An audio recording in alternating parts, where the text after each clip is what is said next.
Welcome to the Life in the Red podcast presented by the Lincoln Journal-Star, your source for Husker news, analysis, and more. From football in the fall to recruiting in the summer, we've got you covered. Now, here are your hosts, Chris Basnett, Parker Gabriel, and Stephen M. Sipple. 3, 2, 1. Welcome in. Life in the Red podcast. Is that the right name? I forgot. It's been a few weeks. You nailed it. Life in the Red podcast. I'm Chris. There's Parker. There's Steve down there. This is our first podcast in 3 weeks, just about. It's 2:30 p.m., January 5th, 2022. It's a new year. It's a new us. It's not really a new us. I'm wearing the same stuff I wore last year, drinking the same Mountain Dew. Shout out to Mountain Dew.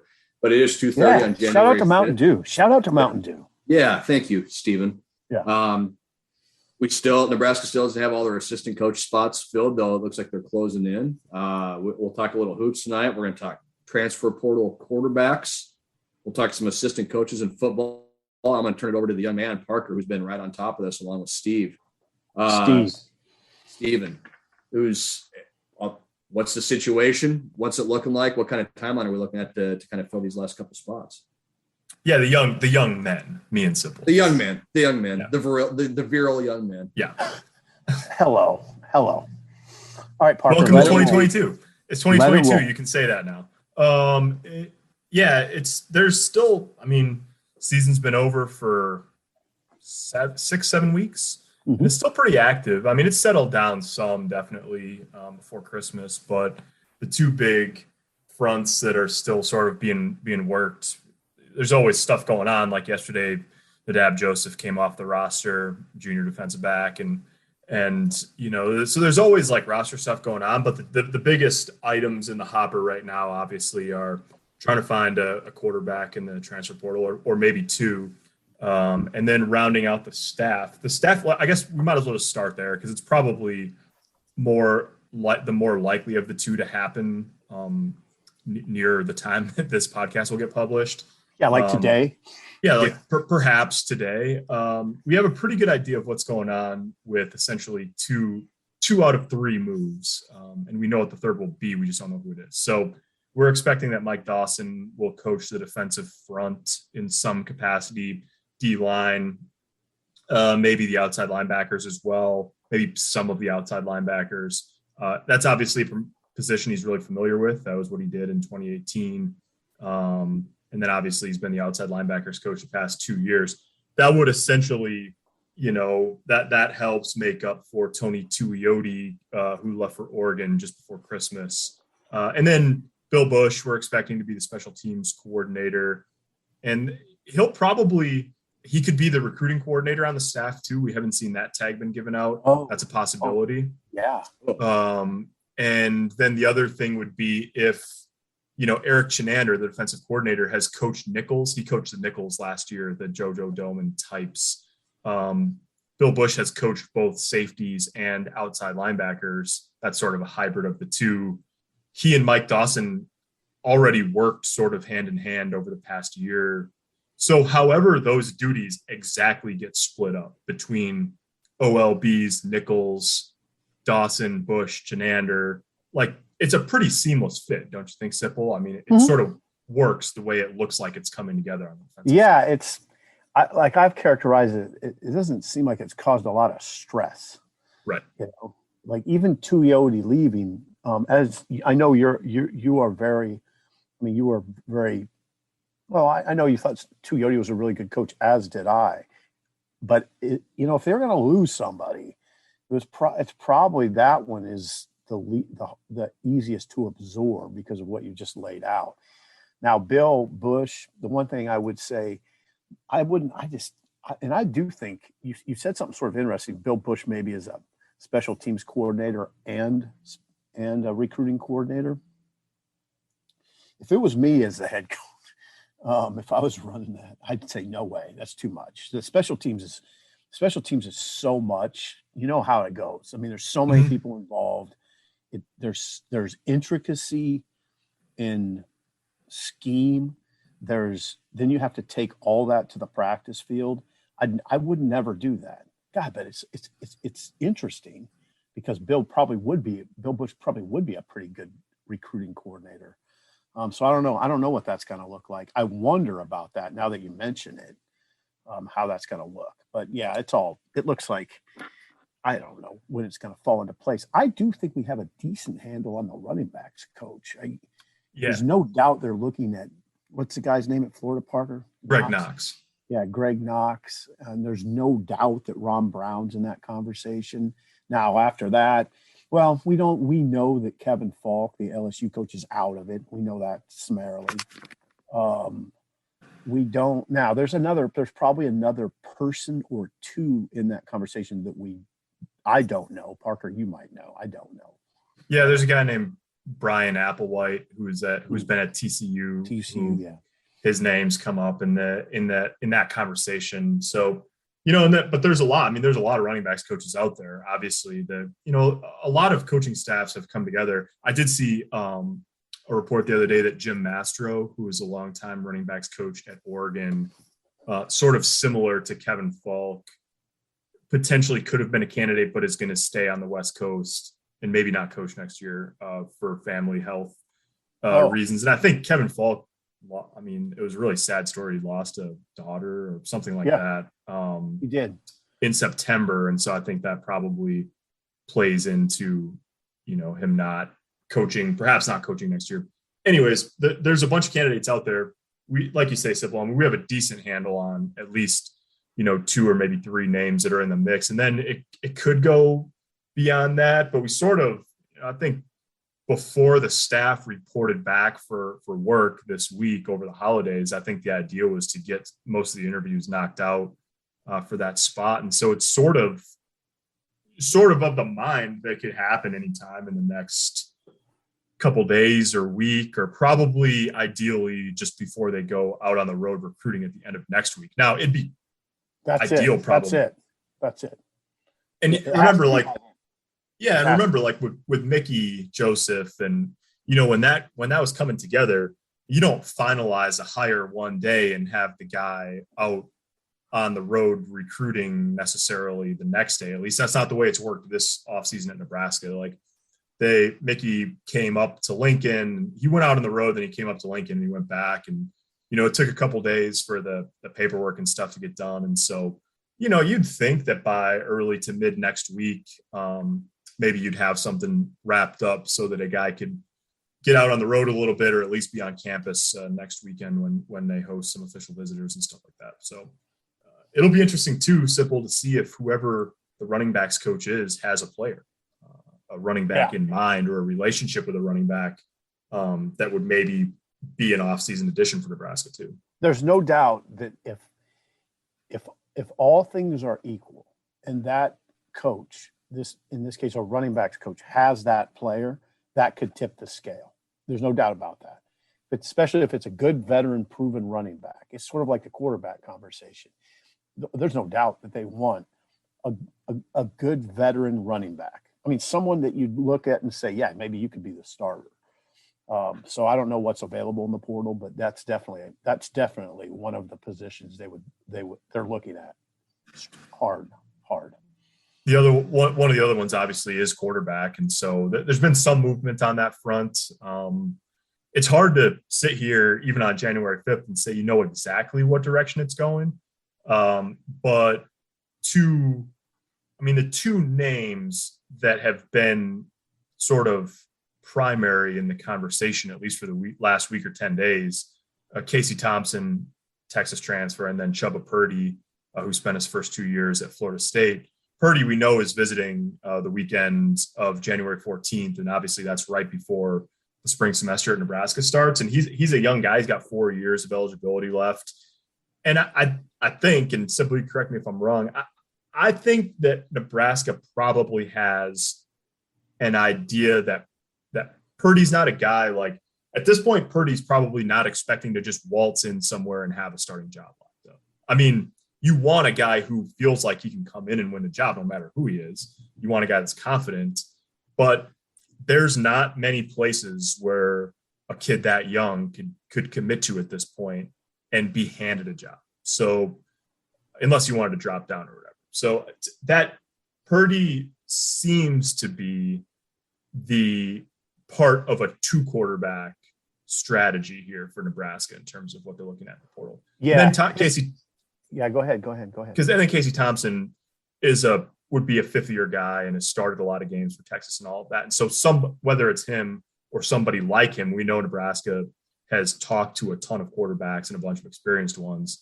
Thompson sort of comes up the most often at this point. And so if it's those two guys, then you've got an older guy who you're hoping can lead you this year and a group of younger players to compete for the job after that. And if it's not Thompson, then they're probably looking for another veteran somewhere out there. Yeah, Parker. Yeah, you characterize it perfectly. Purdy, for people that are wondering, Chubba, 6'2", 205, 210. His experience at Florida State, his amount of experience is very similar to Logan Smothers at Nebraska. Yeah. I think he was 27 for 53 passing. He hurt his collarbone.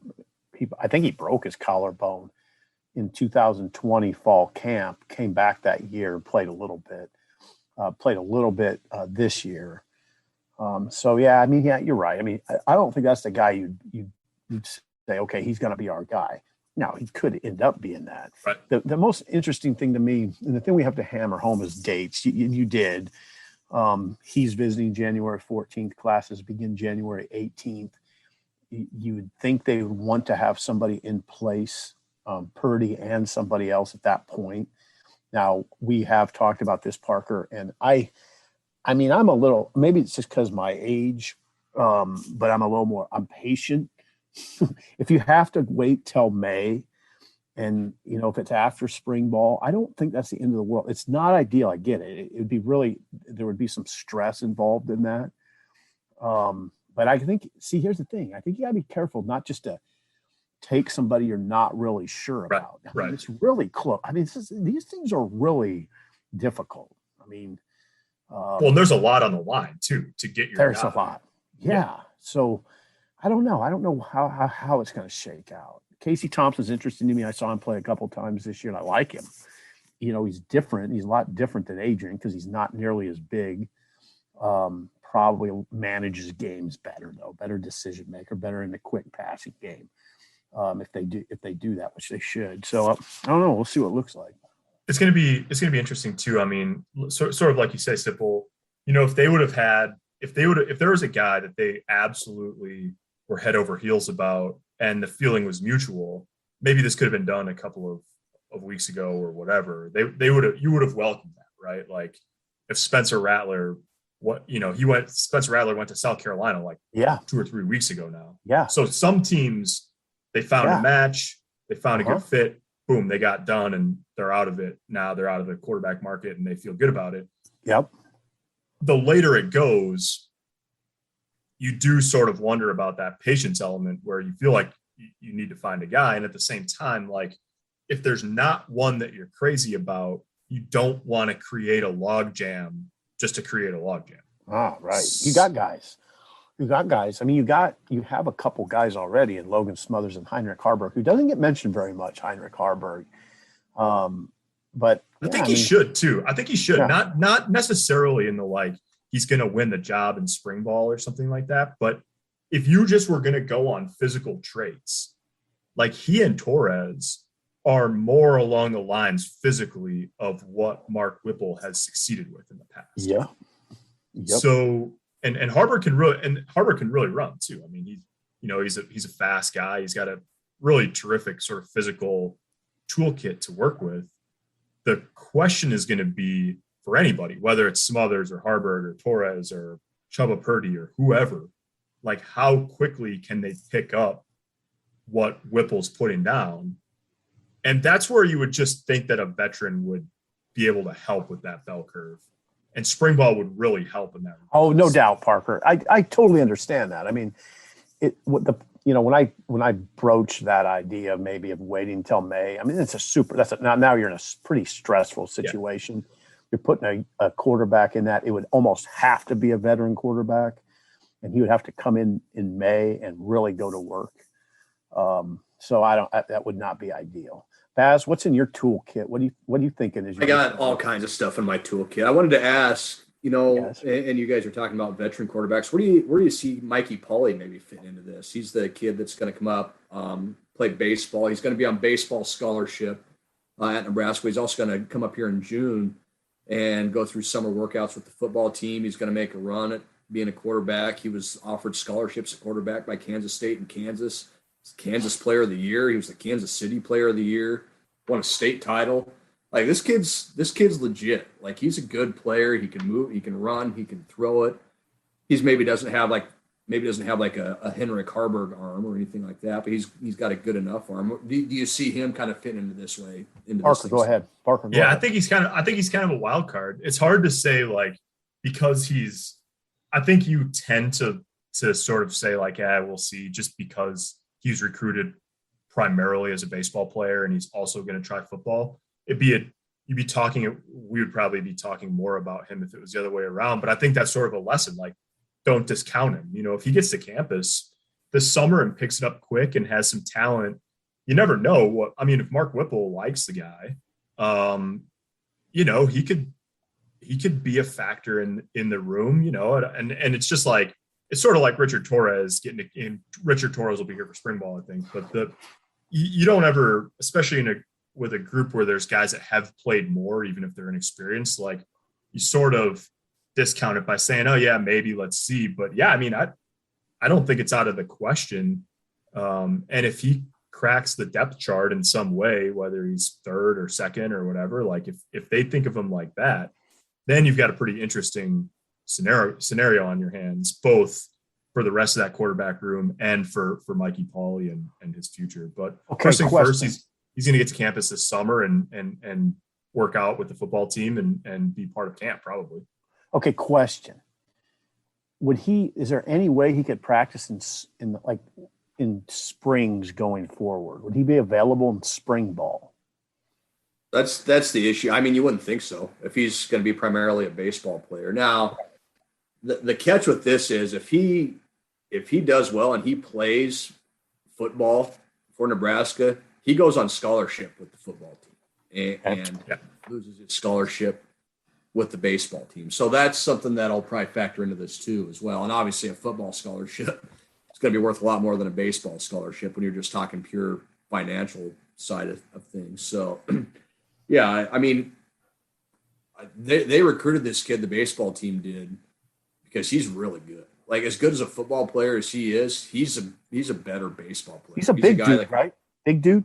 Big dude, yeah, 6'2", plays catcher on his baseball team, but could also be a corner infielder, first baseman, third base, could even potentially play a corner outfield spot. Like they could put him a lot of different places. Swings a good bat, obviously has a really, really good arm, so he could stay behind the plate.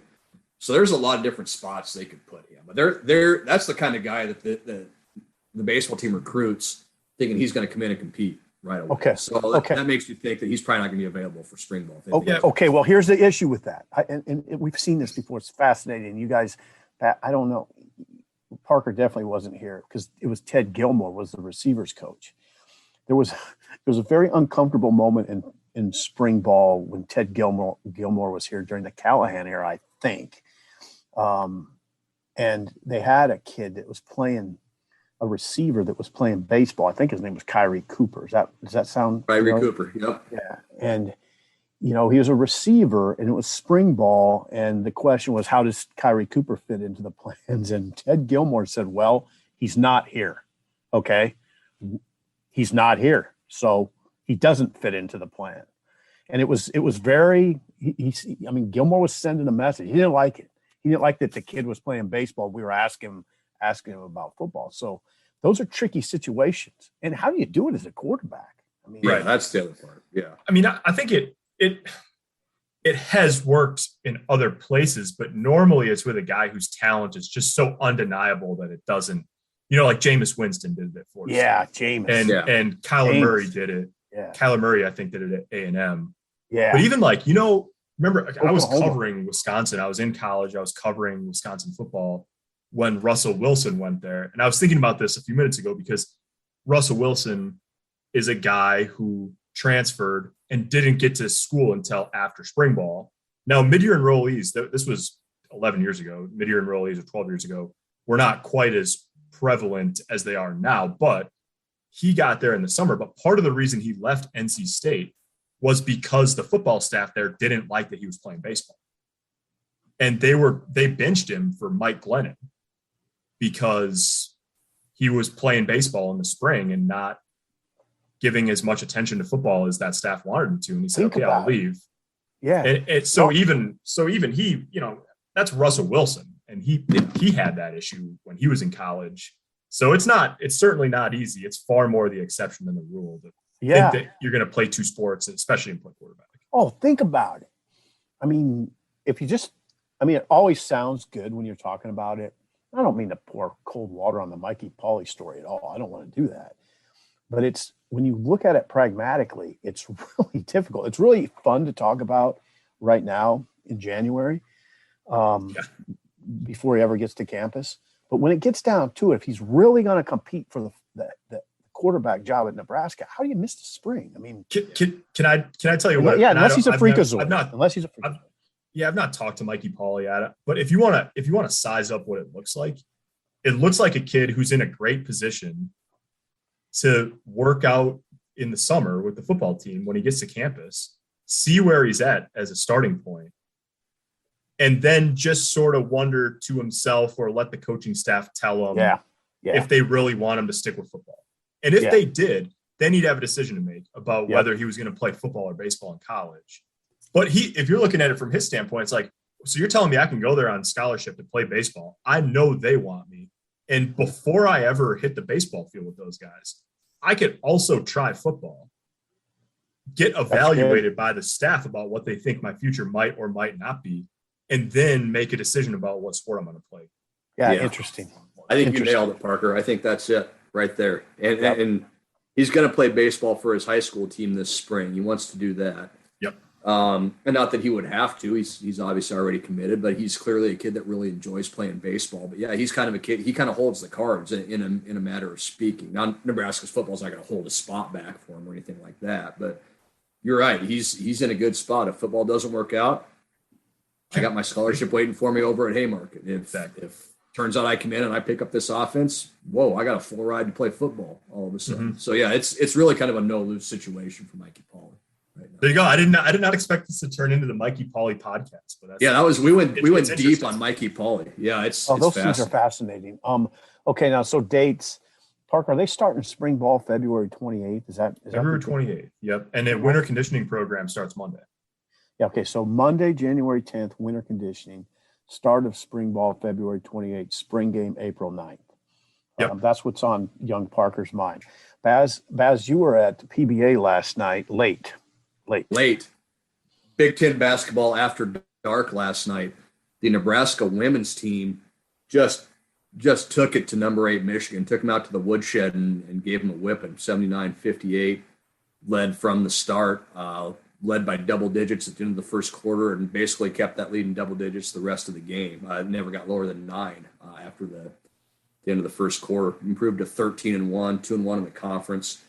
As complete a game as I've seen by a basketball team over there in a few years, men's or women's. They were really, really good defensively, especially early. They took Nash Hillman, Michigan star forward, out of the game. She had 35 points, 22 rebounds when she played Nebraska last year. She had 10 points and 7 rebounds last night. Whoa. Yeah. What's her name? Nash Hillman? Naz Hillman. Elite forward. Will play in the WNBA. Really, really good player. Former Husker Leah Brown also plays for Michigan and averages 15.5 a game. I believe she had 10 and was, 1 for 11 from the field or something like that, or 3 for 11, 3 for 13 from the field or something like that. Defensively, they were just really, really impressive. And Alexis Markowski, the freshman from Lincoln Pius 10th, made her first career start. Was dynamite, scored 20, had 13 in the third quarter. When Nebraska's offense was kind of stuck a little bit, hit a 3, went against that really good front court and really went to work. They couldn't stop her down there. So yeah, it was just it was a super impressive performance. Nebraska's 13-1. They were 12-1, but they weren't ranked. They were coming off a loss at Michigan State where they didn't play very well. And maybe there were some questions about, well, how good is this team really?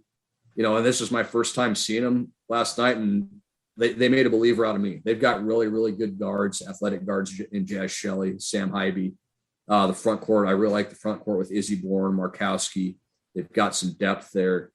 It's a complete team. Now they're running the gauntlet right now. Last night was the first of 4 straight games against top 25 ranked teams. So we're gonna keep learning about this team, but they do what they did last night. That's a team that should and will make the NCAA tournament, can win a couple games when we get there. They were really impressive. There's 2 interesting things about it that I see, and you can answer this. I think it's a compliment to that team to say, I don't know if it's easy to identify their best player. Correct. And then the other thing that's always interesting to me in looking at the box scores, Amy's always playing 9 or 10 players at least 10 minutes. So they're deep, and she uses the bench. And I think that's why they play really fast.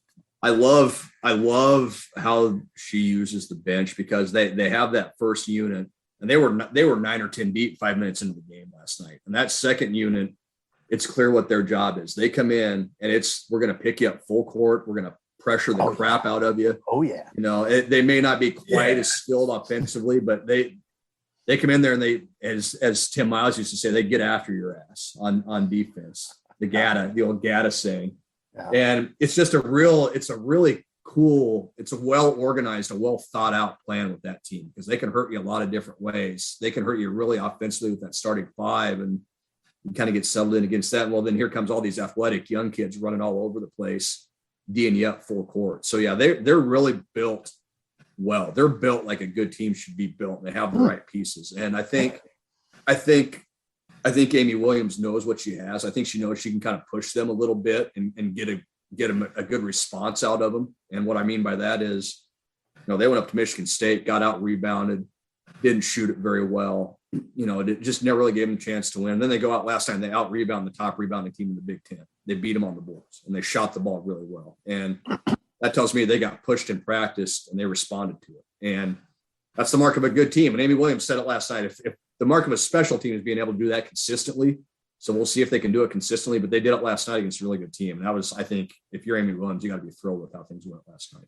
I was struck. I listened to her news conference before, the day before the game, normal pregame stuff. And when she was asked about Leah Brown, she wasn't exactly chilly, but it wasn't particularly warm either. I mean, yeah, I thought it was pretty clear. And then, Trev Alberts, athletic director, had that video from inside the locker room after the game. And you saw they had LFG in big letters on the whiteboard from before the game or halftime or something. And it just, it's cool in sports when that there's reason for motivation. And Leah Brown, not the only reason for that, top 10 team coming to town and all that. But when you can tell that a team's ready to go and ready to play, and then they stand on it and do it, that's always that's a sort of one of the stepping stones in getting to where you want to be in any program, right? Yep. Is to say, we know this is a big challenge. We're ready for it. And then when you go out and do it, that's a sort of a challenge that you unlock that then typically, serves you well at some point down the road too. I thought it was interesting. Alexis Markowski last night, I asked her, what were practices like this week, after that Michigan State game and coming back. And a lot of times, you get the standard answer, well, we practiced great and blah, blah, blah. And she said, no, they were intense. Like it was tough. And it was tough because we made it tough on ourselves, and we talk about Amy pushing the right buttons. It sounds like those players understand how to kind of hold each other accountable too, and how to push each other in practice too. And that's something, again, if you're a good team and you have that and you do that, and then you go execute it in a game, you got something cooking. And again, we'll see what these next 3 games look like for Nebraska. It's a tough stretch. They're probably not going to win all of them. If they do, then look out, because they'll really be onto something. But yeah, it was fun to watch. It was different than what I've been watching over there from the male counterparts. Counterparts. Yeah, what you said about the way Amy has she has amassed some decent talent, but amassing chemistry is also, that's coaching. Yeah, they fit. Those pieces fit. Yeah, maybe she would tell you, oh, I don't know, we just got lucky. These are good kids. I don't know. No, you recruit good kids. You recruit kids that fit your program, that fit your culture. And it doesn't seem like your male counterparts, it's always that way. It seems like it's almost kind of thrown together, and then you kind of hope it works, you know? It was interesting to contrast what Amy said last night with what Fred Hoiberg said a couple days prior, or I guess it was even earlier that day, and talked about, we played really hard against Ohio State, and here we are halfway through the season. You're talking about your team playing hard. And Fred said, he said, I shouldn't even have to talk about this. I shouldn't have to talk about my team playing hard. That should be a given. And it should be a non-negotiable thing. But that was one of the things he said. He was really happy with the effort they gave, which kind of tells you the difference between those two programs right now. Mm-hmm. By the time you guys listen to this, it's going to be a little late, but Nebraska's at Michigan State last night. They're staying on the road and playing at Rutgers on Saturday, who just smacked Michigan around pretty good. So they're like the Big Ten. Yeah, then they come home and play Illinois, Purdue's in that stretch, and then Indiana again. So yeah, nice January for the men's team. So it just kind of illustrates, I think, the difference between these two programs right now, kind of where they're at. The records. Baz, we got to add something though. To be fair to the Wolverines, they were without 5 guys. They were without 5 guys. They've been struggling too. They put 102 on Nebraska, a couple 3 weeks ago, and they've really struggled since then. I think they're 7-6. Yeah, they're 7-6. I think they've lost 3 of their last 4 since the Nebraska game. Central Florida beat them by double digits. That now they've got the COVID stuff going through. They're struggling offensively. If you kind of read the stuff online about them, the fan base, it's kind of funny. They talk about this team doesn't have any leaders. They don't have any shooting. They don't have any go-to guy. And you're sitting there going, that sounds kind of like the team that plays over at Haymarket or at Pinnacle Bank Arena right now a little bit. So yeah, you're right, Sid. You're absolutely right. They were shorthanded last night. They also had all their starters in that game against Rutgers too, and they were down 26-11.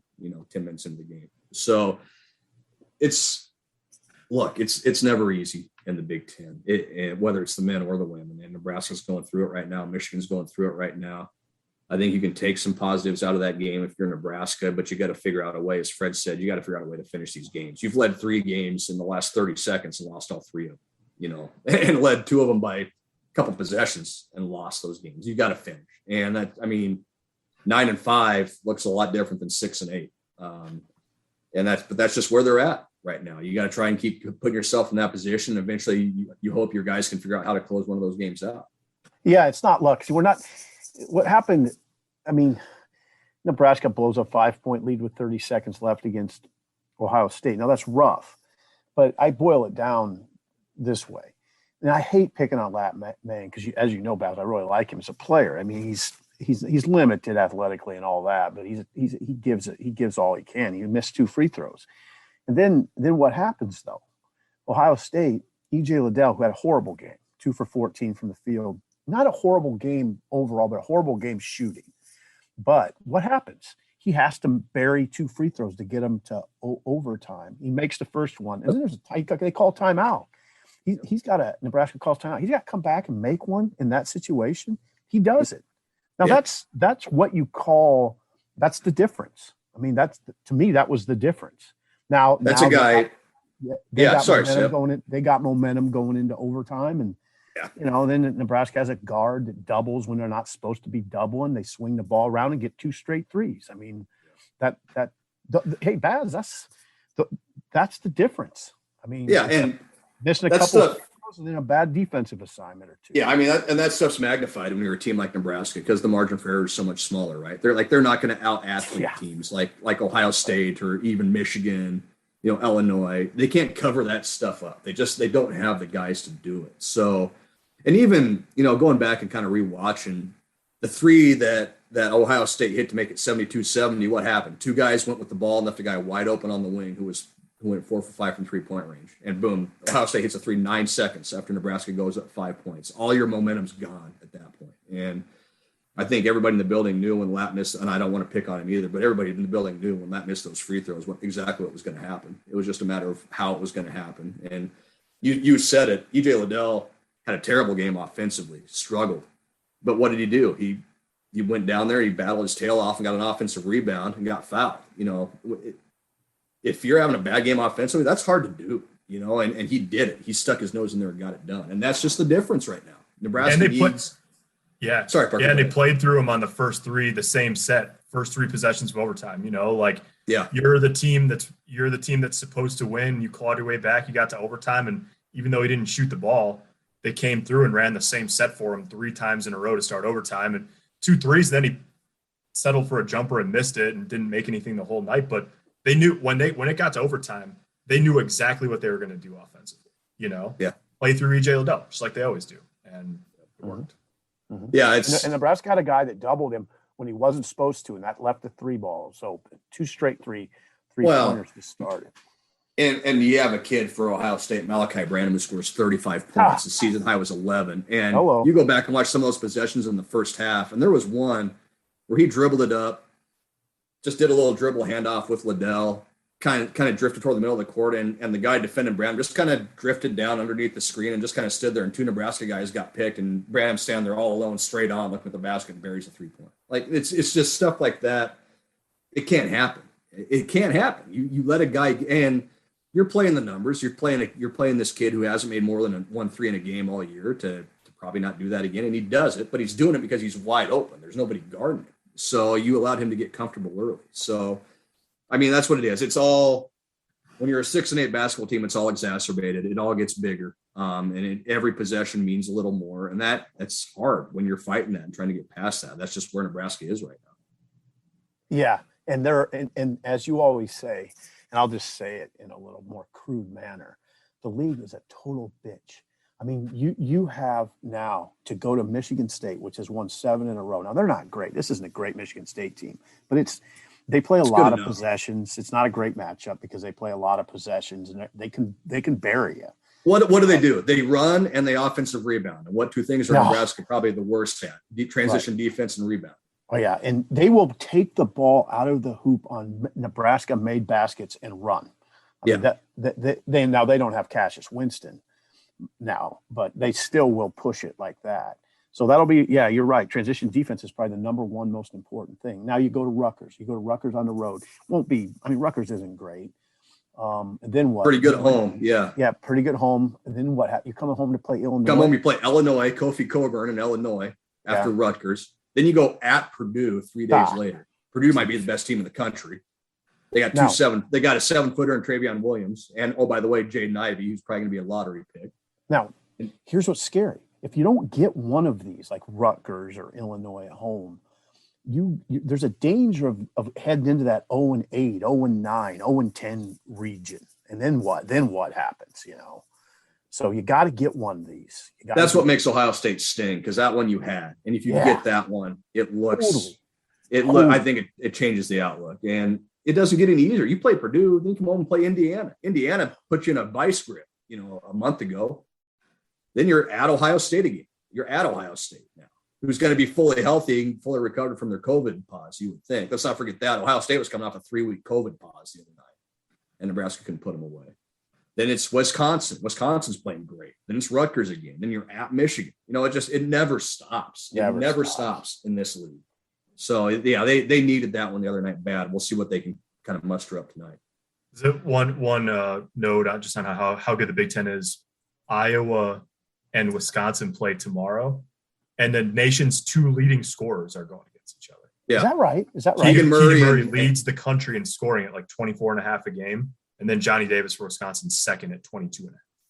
Johnny Davis might be the player of the year in the conference. That dude's unbelievable. Why not Keegan Murray? Because it could be either one of them. Yeah. I mean, that tells you how good the league is. You're talking about those 2 guys for player of the year, and Purdue might have 2 or 3 guys that could be the player of the year. Jaden Ivey.